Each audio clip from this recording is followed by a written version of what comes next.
From the National Newsroom of the Canadian Press, I'm Rob Westgate. Alberta Premier Danielle Smith admits she has some work to do, convincing some in her United Conservative Party that last week's pipeline pact with Ottawa was a good move for the province. The milestone deal, signed with Prime Minister Mark Carney, cleared away certain regulatory hurdles for the energy sector and added a potential pipeline to the West Coast. Now, speaking at the party's annual convention in Edmonton, Smith encouraged members to take the win and see the accord as a starting point. Smith also vowed that her government would double down on its perennial fight to defend her province's interests. The snowy winter weather in Ontario will continue to cause some headaches and backaches if you happen to be shoveling out. Environment Canada still has a yellow snowfall warning in place for much of the province's south. For the most part, the weather agency is calling for an additional 10 to 20 centimeters by the end of today. Also, wind gusts along the shores of Lake Erie and Lake Ontario are forecast to top out at about 80 kilometers per hour. The Nova Scotia community of Enfield was on edge for a good part of the day yesterday. The local RCMP issuing a shelter-in-place alert earlier Saturday morning after getting multiple reports that an armed man was seen in the area. However, people were breathing easy once again by 2 p.m. That's when police lifted the alert and announced the arrest of a suspect in the case. Now, south of the border, where a vigil was held for Sarah Beckstrom in her home state of West Virginia Saturday night, the National Guard member was shot by an assailant in an ambush Wednesday not far from the White House, while the 20-year-old was stationed in Washington, D.C. on deployment. Another Guard member was also shot and remains in critical condition.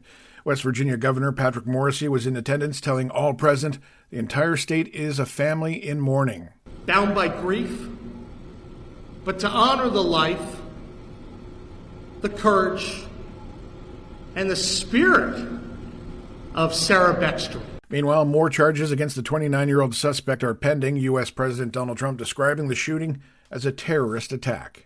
Overseas now, where Pope Leo's trip to Istanbul has been a memorable one for a small population of Catholics living in Turkey. About 1% of the majority Muslim country's population follows the teachings of the Roman Catholic Church. Now, this historic visit is the new pontiff's first visit abroad, or first trip abroad, choosing to stop in the Middle East, sending a message of unity for Catholics living in non-Christian nations. That message rang true for this man and many generations of Catholics in his family. As a Christian, this is really something cool. So when he comes, people start thinking about Christians. Okay, there's Christians in the Turkey when they see the Pope. It's something good. The Pope next heads from Turkey to Lebanon.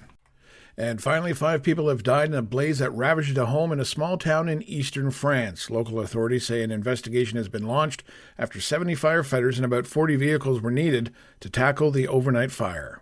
This is the Canadian Press. In sports, Bobby McCann scored the game winner and notched an assist as the Toronto Maple Leafs handed the Penguins a 7-2 drubbing in Pittsburgh.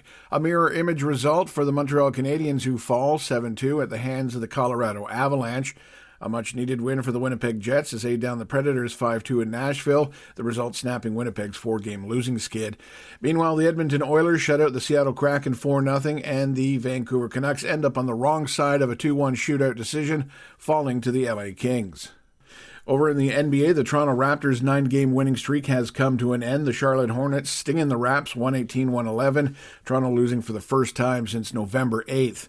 And Lionel Messi's Inter Miami have booked their spot in next week's MLS Cup final, thumping New York City FC 5-1 to win the Eastern Conference.